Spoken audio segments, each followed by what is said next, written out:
contenía, y el PRI, que dijo vamos, de repente los diputados y diputadas del PRI empezaron a decir, oigan, esta reforma laboral que estamos viendo no es la que aprobamos del PRI, es la que Calderón envió, esto no es lo que nos habían dicho, y entonces empezó a haber diferencias.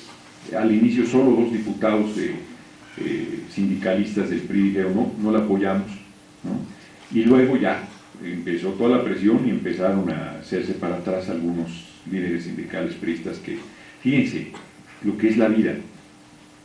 Y del metro, Espino, desde un principio estuvo en contra. Van a acusar cualquier cantidad de cosas, pero yo tengo que reconocer que el tipo estuvo desde un principio en contra.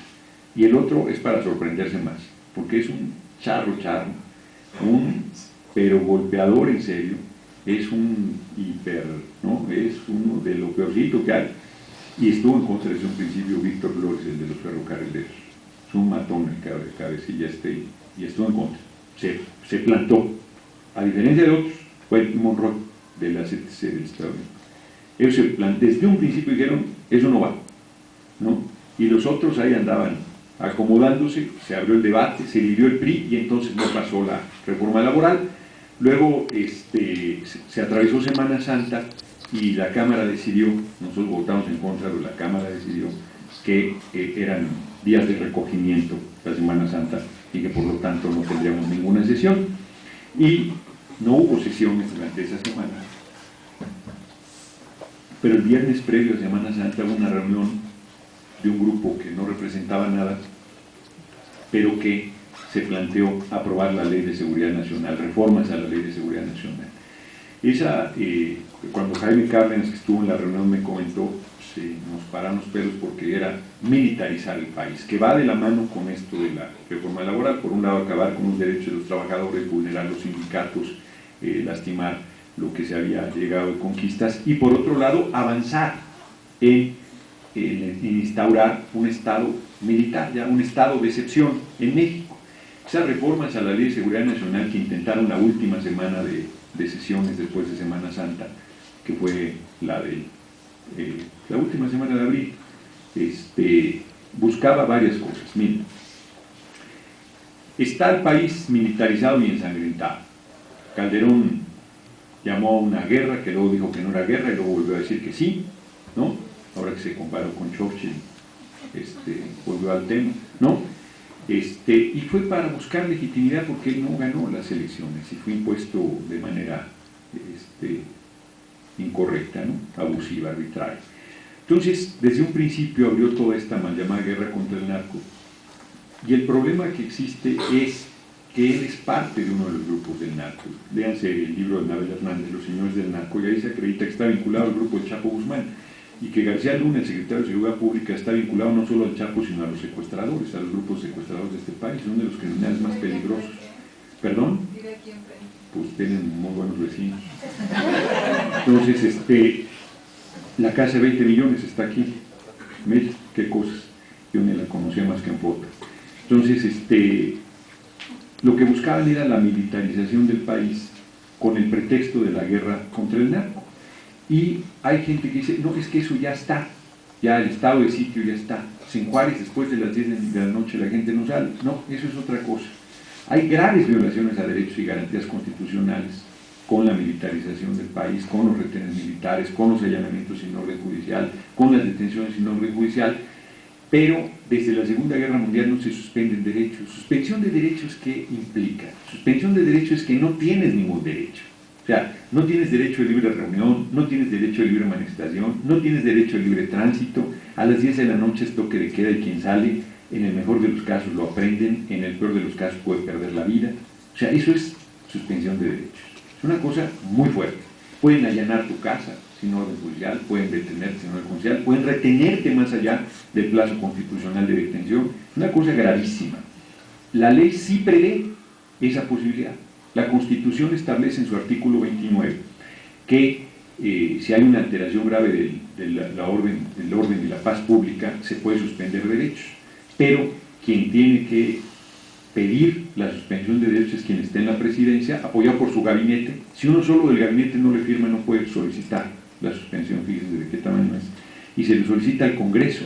Entonces, senadores, senadoras, diputados y diputados reunidos especialmente para conocer la petición y para otorgarla o denegarla, ¿no? Ese es el procedimiento.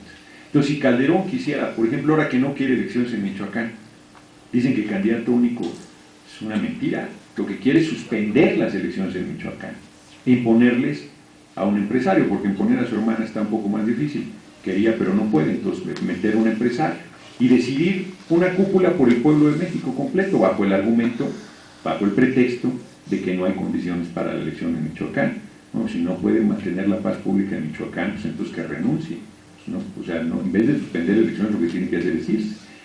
Pero bueno, vuelvo al tema. Entonces, tiene que pedir la suspensión de derechos. Por ejemplo, tendría que decir Calderón, ahí le mando al Congreso la petición de suspender derechos en Michoacán, porque es ya muy grave la alteración de la paz pública en aquella entidad, y el Congreso tendríamos que decidir si lo aceptamos o no, por cuánto tiempo, debe ser breve, saber qué medidas se van a tomar, y no se puede prorrogar.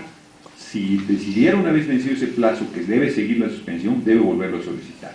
Bueno, lo que ellos querían con las reformas a la Ley de Seguridad Nacional era que bajo una figura que creaban, declaración de existencia de afectación de la seguridad interior, Calderón solo pudiera suspender derechos donde quisiera, como quisiera, el tiempo que quisiera, y que lo prorrogara, además, si así lo consideraba conveniente. La reforma era tan grave que inclusive planteaba poder usar las Fuerzas Armadas para conflictos laborales, para conflictos administrativos, para conflictos electorales, para conflictos políticos y para conflictos sociales. Las Fuerzas Armadas. Era una cosa gravísima, gravísima, que nosotros afortunadamente logramos detener. De esto pues, poca gente se enteró, a pesar de que en los medios hubo debate, no se debatió de frente en la Cámara, sino era todo el tiempo en comisiones, en reuniones, tras bambalinas, y logramos detener esta iniciativa. A mí me parece de verdad de lo más importante que hemos hecho en la Cámara, porque iba a ser una decisión muy grave. Yo solo les pongo, para cerrar, hacer un par de comentarios y abrir las preguntas, un ejemplo que es bastante obvio y que la gente no lo ve a pesar de ello. ¿Sirven de algo los retenes militares? Fíjense. De entrada, los ciudadanos son tratados como delincuentes y los delincuentes gobiernan este país. Pero ustedes piensen un poco en frío. Si ustedes fueran narcos, ¿pasarían la droga por un retén militar? ¿Pasarían las armas por un retén militar? O sea, yo creo que sería un poco ingenuo pensar que uno haría eso. O lo pasaría por el retén militar acordado, ¿no? Entonces, es obvio que los retenes militares no tienen nada.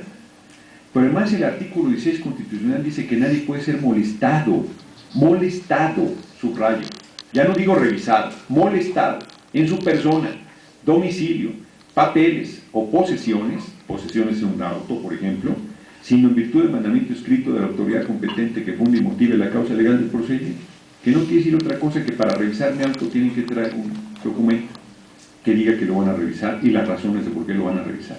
Ya no digo a mi persona. ¿Me explico? Entonces, en un retén militar, primero ni deberían existir, y segundo, si están, no debería ser revisado nada.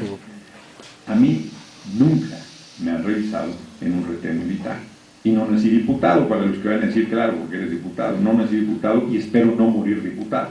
Así es que no me han revisado antes, no me han revisado como diputado, y después tampoco lo harán, porque no lo permito. Les recito el artículo 16.